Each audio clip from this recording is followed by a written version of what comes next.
Today we're going to learn a little about cryptids and how it ties into spirituality. A cryptozoologist is a person that studies cryptid creatures whose existence has yet to be or cannot entirely be proven. Bigfoot, Nessie, the Loch Ness Monster, the Jersey Devil, and so forth. However, there are 7 species that exist today that were once on the list of cryptids. Let's go over them so we can get an idea of how cryptids come to be. The first on our list is the Komodo dragon. Until 1910, the Komodo dragon was a cryptid. Stories of a giant lizard on the island of Komodo in Indonesia were laughed at by any respectable scientist. However, once someone caught one and killed one, things changed. Then explorer Douglas Burden wasn't happy with just a dead specimen, and he decided to travel to the island and capture a live one. He soon returned to New York with not only a few dead specimens, but 2 live Komodo dragons. The dragons were put on display in the Bronx Zoo and inspired Meridian C. Cooper to write the 1933 classic King Kong. The second species, the platypus. If you weren't familiar with a platypus and looked at a picture of one, it would be easy to believe it was a Photoshop of a duck, an otter, and a beaver all put together. Naturalists, scientists, and most Europeans in the 18th century didn't believe such a creature could exist. The second governor of New South Wales, Captain John Hunter, sent a pelt and a stretch of a platypus to scientists of the European community in 1798, shortly after one was discovered.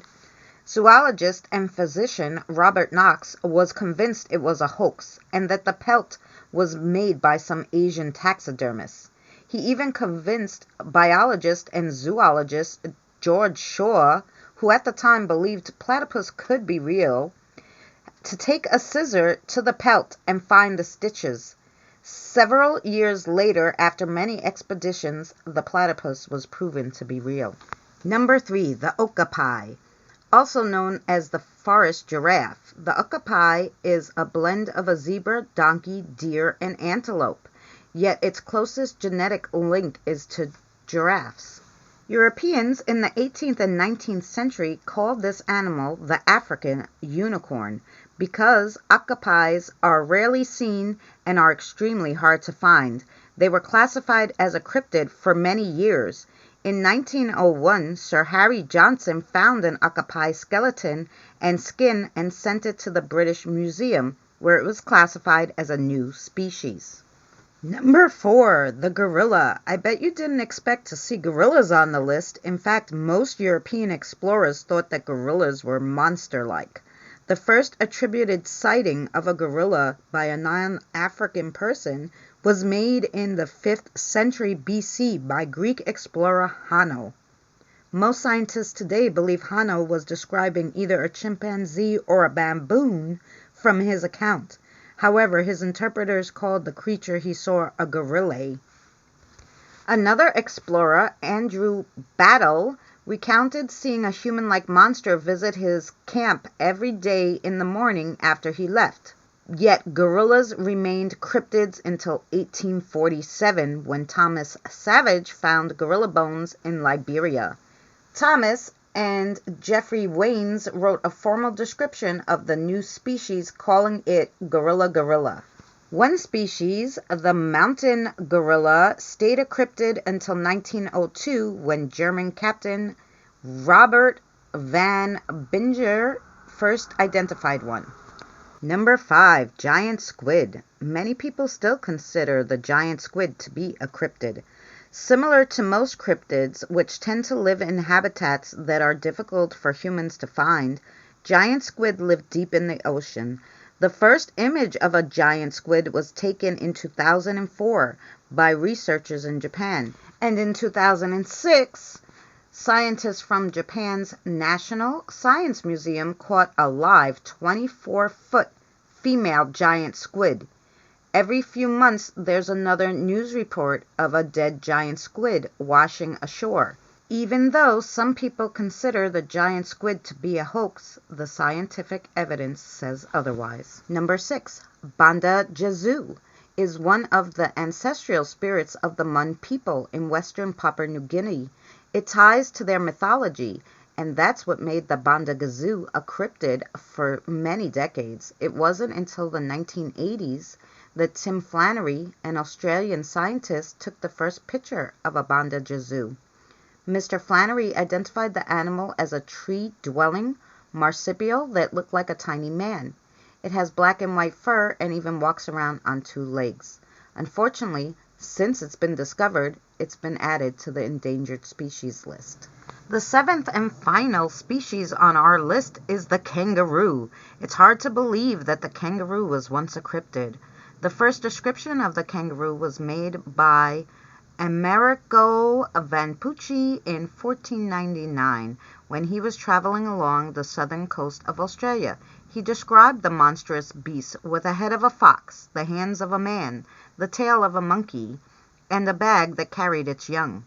In 1629, Francisco Peltzet captured a kangaroo, but it died on its voyage.